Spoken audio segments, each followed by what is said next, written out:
देखिए, कांग्रेस ने देश को निराश किया है। हिंदुस्तान की आजादी निसंदेह कांग्रेस की अग्रणी भूमिका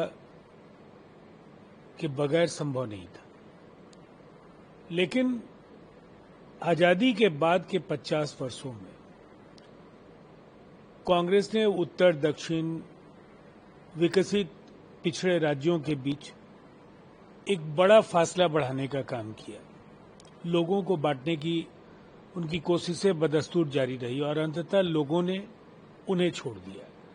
इसीलिए आज कांग्रेस सत्ता में फिर से वापसी की बात सोच तो सकती है, लेकिन जमीन पर उतर पाना बिल्कुल ही असंभव है।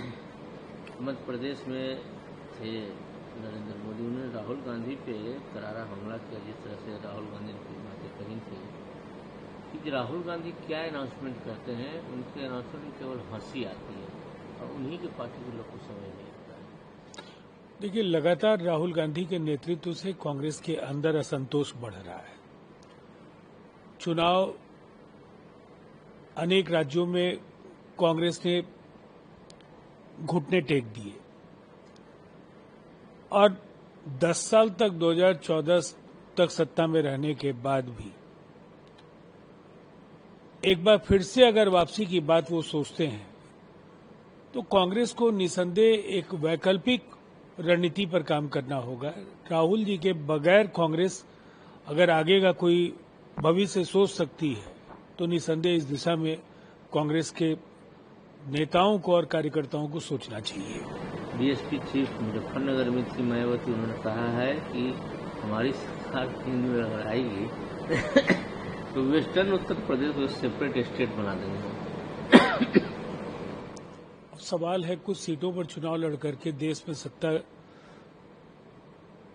इस तरह के हास्यास्पद बयानों से निसंदेह मतदाताओं को भी काफी निराशा होती है। दरअसल मायावती जी के लिए ये चुनाव केवल अपनी उपस्थिति दर्ज कराने के लिए है और शायद इसमें उन्हें कामयाबी मिल जाए। इक्के दुक्के सीट पर उनका प्रदर्शन अच्छा हो सकता है, लेकिन जो उत्तर प्रदेश की जमीनी सच्चाई है, 80 की 80 सीटें एनडीए जीतने जा रहा है। वहां चुनाव में आप केवल उम्मीदवार खड़े कर सकते हैं, कुछ वोट उन्हें मिल जाए, इस पर उन्हें संतोष करना चाहिए। विक्रमादित्य सिंह मिनिस्टर हैं हिमाचल प्रदेश में और उनको मंडी से कैंडिडेट बनाया कांग्रेस। उन्होंने कहा कि ये केवल मेरा ही लेगेसी नहीं है, पूरे जनता है हिमाचल प्रदेश की, उसकी लेगेसी है कि इस प्रदेश को ऊंचाई तक ले जाया जाए। देखिए, अब जनता को भी कई बार हैरानी होती है। अभी कुछ दिन पहले विक्रमादित्य सिंह हिमाचल की सरकार को गिराने के अभियान में लगे थे। अब एक बार फिर से वो खम ठोक कर खड़े हैं। कांग्रेस के केंद्रीय नेतृत्व के लाख समझाने के बाद भी वो मानने के लिए तैयार नहीं थे। इसलिए जनता ऐसे अवसरवादी नेताओं को पहचानती है और चुनाव एक बड़ा माध्यम है जब अपनी भावनाओं का प्रदर्शन जनता ईवीएम के बटन के जरिए करती है। शशि थरूर कहते हैं कि हम लोग को ये समझना होगा कि रिफॉर्म सिविल कोड में है क्या इसके अंदर।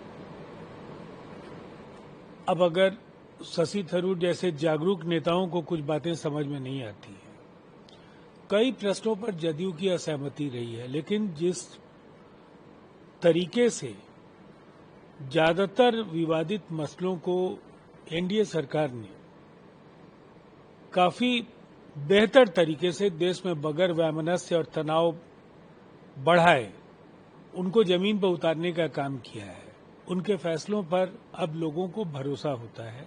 इसीलिए इस तरह के बयानों का कोई औचित्य नहीं है। अमित शाह राजनांदगांव में थे, उन्होंने भूपेश बघेल पर करारा हमला करते हुए कहा कि अगर भूपेश बघेल कहते हैं कि आज मंडे है तो ये भी लोग नहीं मानेंगे क्योंकि वो सच बोलते ही नहीं। अब छत्तीसगढ़ की करारी पराजय के बाद भूपेश बघेल के लिए ये जीवन मरण का चुनाव बन गया है, लेकिन जो वहां के ग्रासरूट की जो रिपोर्ट है उसमें छत्तीसगढ़ कांग्रेस की सारी सीटें बहुत ही बड़े अंतर से पराजय की कगार पर है।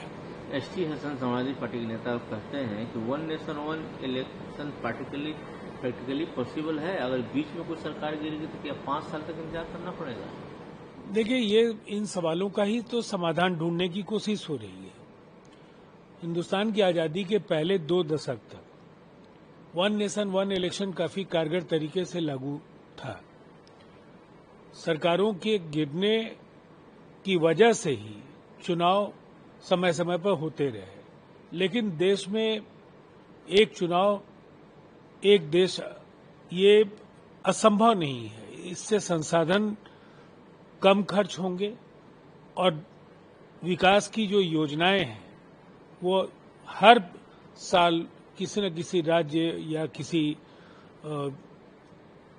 कहीं भी जो चुनाव होते हैं उसकी वजह से, आचार संहिता की वजह से विकास की योजनाएं रुकती हैं। तो एक साथ चुनाव होंगे तो निसंदेह जनता को इसका फायदा ज्यादा मिलेगा।